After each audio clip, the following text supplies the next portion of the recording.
And a dude talk. Trevor Payne, Montfort, and Needham Moore.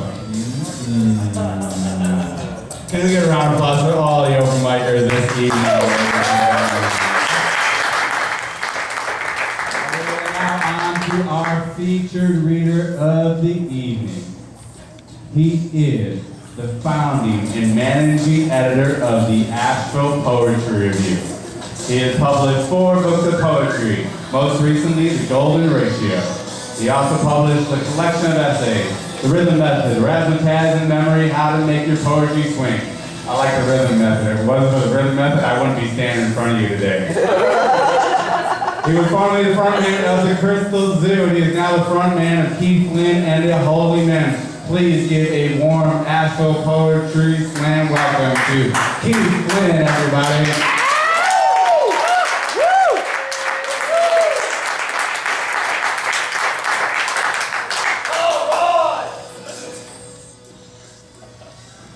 Yeah, that's my generation of rock right there. How's everybody doing? Awesome. Woo! Right on. Can you hear in the back all right, fellas? All right. This microphone got just a little bit of mid-range in it, a little muddy, but I hope that's all right for you. I'm going to start out with a poem. Only fucking poem I ever wrote that tells the truth. Poets are notorious liars, as we all well know. It's our stock and trade, right? And with this poem, it's the only one I ever wrote that happened exactly like this.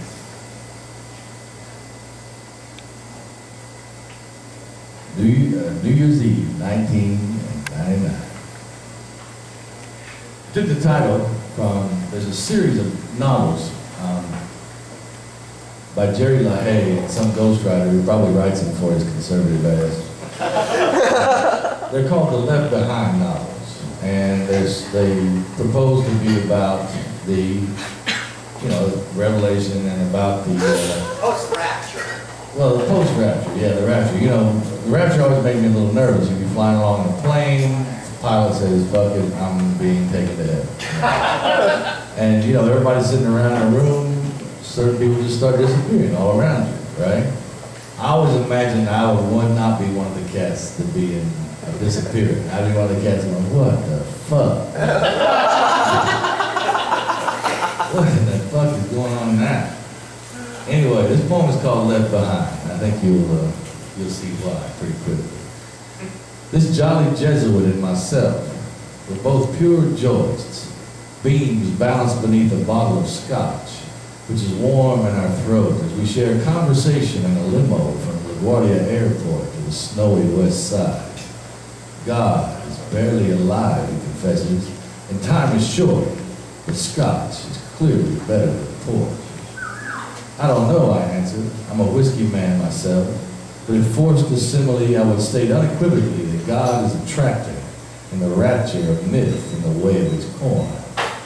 Yes, he says, Jesus was to mortal woman born homeless and naked as a thief, stealing what little warmth the animals provided. I'm divided, I admit, staring behind the joint that I've lit, through the smoke to the harbor and its horn, ramming Manhattan with snow. Those that read the Bible know, my friend continues, that the signposts point toward a glorious end. Earthquakes and hurricanes, pestilence, the earth the shrike of a house waiting to explode. Ah, but not before he calls all the faithful home, right? I ask. Oh, not until, the minister gloats, not until the earthly vessels float to meet the king on high.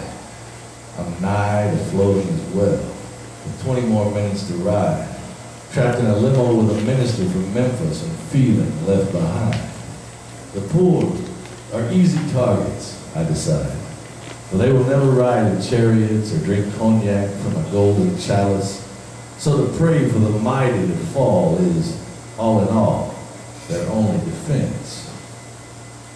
I sense in my companion a rumbling, a personal recollection from one of the prominent people he has known, but instead he moans, lightheaded from my secondhand smoke. And he says simply, boy, the devil is no joke. What's the devil to do at the century's end, except to sing the scarecrow blues and trawl the alley for friends? I'll pray for your soul, the preacher replied, but this is my building and I must say goodbye. He gave my hand a long, warm shake, and then, waiting for the silence to break, I knocked on the window and the driver stopped. The Jesuit rocked and stumbled, leaving tracks in the snow. And I wondered how long this wind would blow. And I realized at the same time that I'd been stiffed, and the fare from the airport was mine alone. I laughed, told, pondered my Christmas gift, surrounded by a Jesuit who needed a lift, a half bottle of scotch and a warning for a tip. The black car ripped a trail through the lights. God is a tractor, plowing along into the night.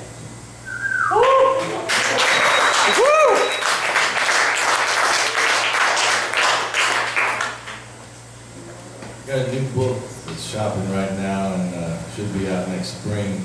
I want to read a couple of things from it, especially since I just had my birthday yesterday and turned into a 48 years old. Yeah, that's right.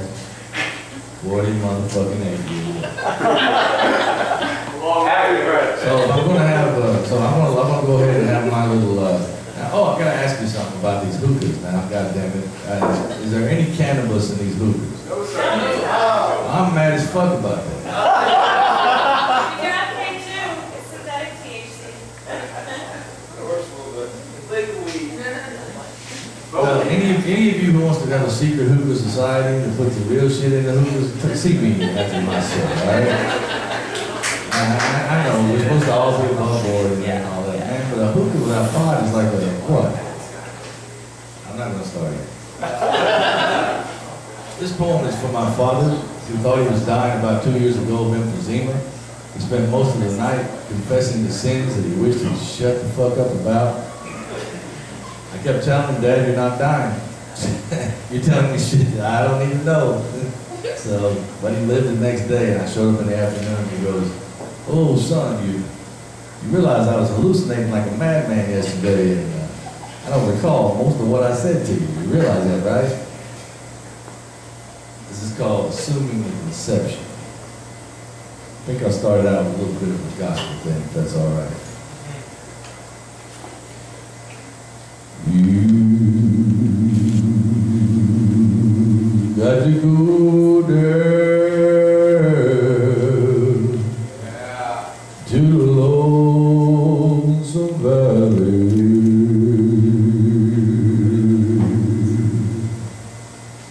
and you got to go down there by yourself.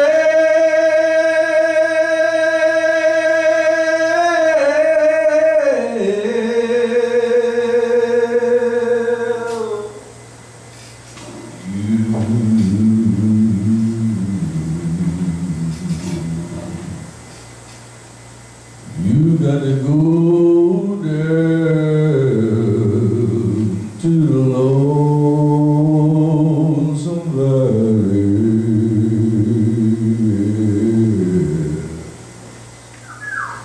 and you, my friends, yeah, you got to go down.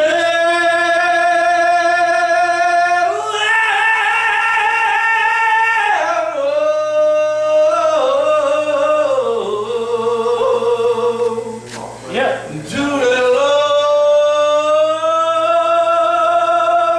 valley.